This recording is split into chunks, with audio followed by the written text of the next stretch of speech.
What is going on YouTube? It is Gryzzly here, and today I got another best class setup video for you guys, so sit back, relax, and enjoy the ride. So last time I made a best class setup, that was for the M1928 or the Thompson gun. That's an SMG. Really love that gun. Still think it's probably the best submachine gun. And this week we're doing assault rifle, and I'm doing the STG44.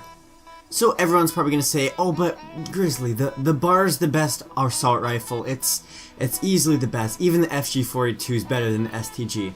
And I would have to disagree with you. The bar, just from its stats alone, is easily the best assault rifle.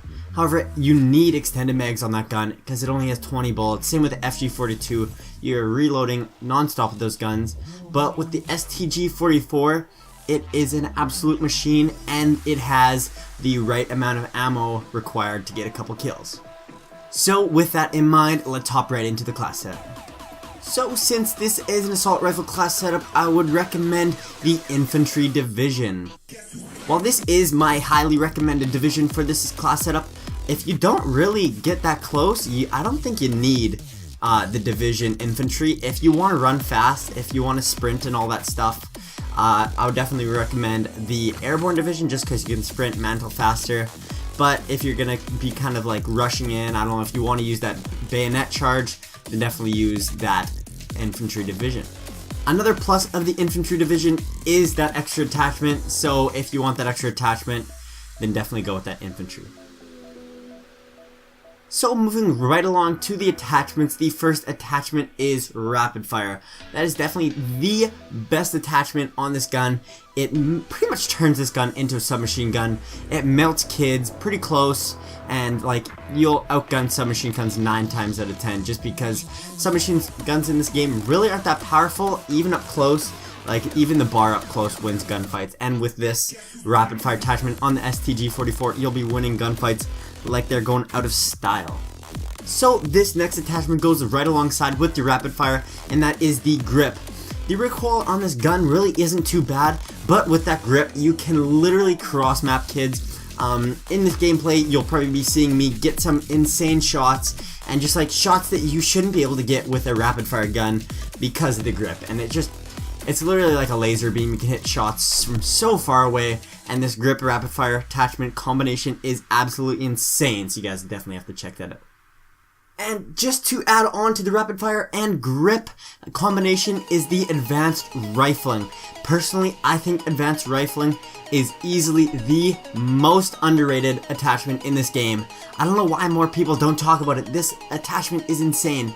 It essentially turns a 5-6 shot distance into its regular 4 shot distance. So you are literally hitting the same shots from across the map that you would be hitting from super up close, which is, in my opinion, really overpowered, and people should be using this on every single gun they use. Submachine guns, assault rifles, everything, they should be throwing this attachment everywhere. It is such a good attachment, and I love using it on almost all of my class setups. And obviously that is 3 attachments, so that is all you'll need with the infantry division. And if you want to use your basic training on Prime to get that 4th attachment, then I would definitely recommend throwing on high caliber if you're going for those headshots, obviously.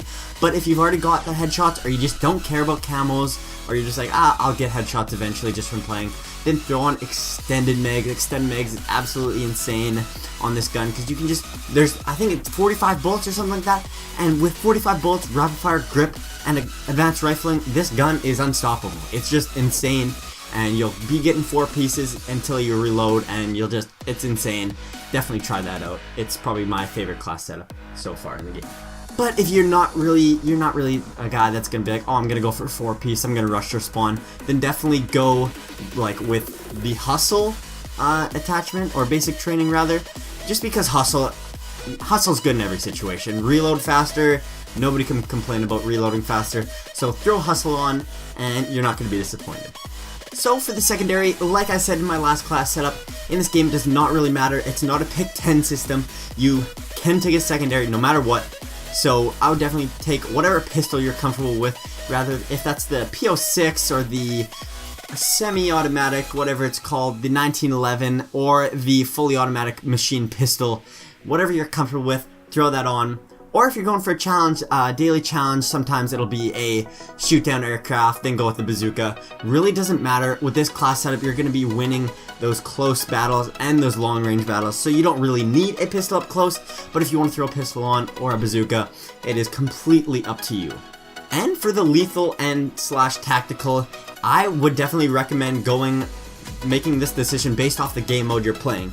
So if you're somebody that really likes war or really likes domination or something, I would definitely recommend the frag grenade over the Semtex, just because you can throw the frag and say if there's an enemy behind a tank, you throw the frag, it rolls, kills them, you can cook it, they don't have time to get out of the way. But if you're playing, I don't know, if you're playing pretty much any other game mode, throw a Semtex on, you can throw it, stick it to a wall, stick it to an enemy, they can't get away from it, and it kills them.